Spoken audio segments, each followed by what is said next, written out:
பல காலத்துக்கு முன் தேவர்களுக்கே பயமாக இருந்த ராட்சசி மகிஷி.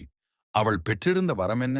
சிவபெருமான் மற்றும் மகாவிஷ்ணுவின் இணைவால் பிறக்கும் மகன் மட்டுமே அவளை வெல்ல முடியும். இந்த இரு தெய்வங்களும் ஒருங்கே வருவது சாத்தியமில்லை என்ற நம்பிக்கையால் மகிஷி அண்டம் முழுவதையும் அச்சுறுத்தினாள். தேவர்கள் அனைவரும் ஆன்மபூர்வமாக பிரார்த்தித்தனர். அண்டத்தை காப்பாற்ற மகாவிஷ்ணு மீண்டும் மோகினி அவதாரம் எடுத்தார். அந்த வடிவம் அழகு, சக்தி, யோகத்தால் நிரம்பிய தெய்வீக சக்தி.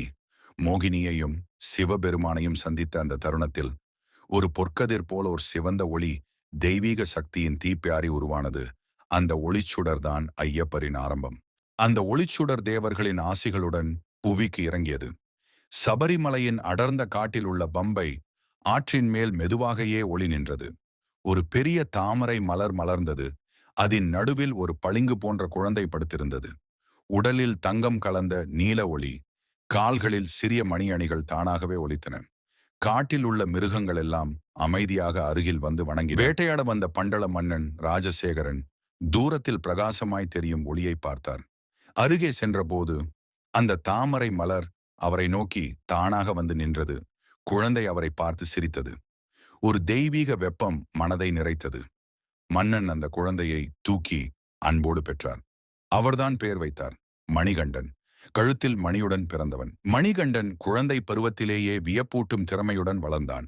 வேதம், தத்துவம் எல்லாம் யாரும் சொல்லாமலே தெரிந்தது. வழிதலை, வாழ்வீச்சு, அம்பெய்தல் எல்லாம் அபாரமாக கற்றார் காட்டு மிருகங்களும் அவரை பார்த்தாலே அமைதியாகின. அவருடைய மென்மையான கையால் காயம் தீர்ந்து போய்விடும். அரசனும் மக்களும் அவரை அபிமானத்துடன் நேசித்தனர். பொறாமை கொண்ட அமைச்சரும் ராணியும் சேர்ந்து ஒரு திட்டம் போடுகிறார்கள். அவர்கள் நடித்து காட்டுகிறார்கள். ராணி மோசமாக நோயுற்று போயுள்ளார். அவளுக்கு புலியின் பால் மட்டுமே மருந்து. மணிகண்டன் திரும்ப முடியாத பணிக்கு போக வேண்டும் என்ற எண்ணம். ஆனால் மணிகண்டன் சிரித்தபடி சொல்கிறார், அம்மாவுக்கு புலிப்பால் தேவைப்படும் என்றால் நிச்சயம் கொண்டு வருவேன். அவர் தனியாக சபரிமலையின் ஆழமான காட்டுக்குள் நடக்கின்றார். நிலா அவரை தொடர்ந்து ஒளி அளிக்கிறது. காற்று மெதுவாய் விழுகின்ற இலைகளை அள்ளி அவன் பாதத்தில் தளர்த்துகிறது. காட்டு மிருகங்கள் எல்லாம் அவருடன் அமைதியாக நடக்கின்றன. தெய்வீக சக்தி அவரை வழிநடத்துகிறது. மலைகள் நடுங்கும் விதமாக மகிஷி கர்ஜித்தாள். மணிகண்டன் உடனே வீர வடிவம் எடுத்தார். வில் தானாகவே அவரின் கையில் தோன்றியது. வானம் மின்னலால் கீறப்பட்டது. நிலம் அதிர்ந்தது. கடுமையான யுத்தத்திற்கு பிறகு அவர் மகிஷியை வென்று அவளின் சாபத்தை நீக்கினார். அவள் தெய்வீக வடிவில் வெளிப்பட்டு அவரை ஆசீர்வதித்தாள். தேவர்கள் ஒரு பெரும் புலியை மணிகண்டனுக்கு படைத்தனர். புலி அவருக்கு முன் வந்து தலை குனிகிறது. அவர் அதில் ஏறுகிறார். அவரின் பின்னால் பல புலிகள் கூட்டமாக வருகின்றன. அரண்மனையினர் அதிசயத்தால் வியந்து நிற்கின்றனர். ராணி தன் தவறை உணர்ந்து அழுகிறார். அரண்மனை முற்றத்தில் மணிகண்டன் உண்மையை வெளிப்படுத்துகிறார்.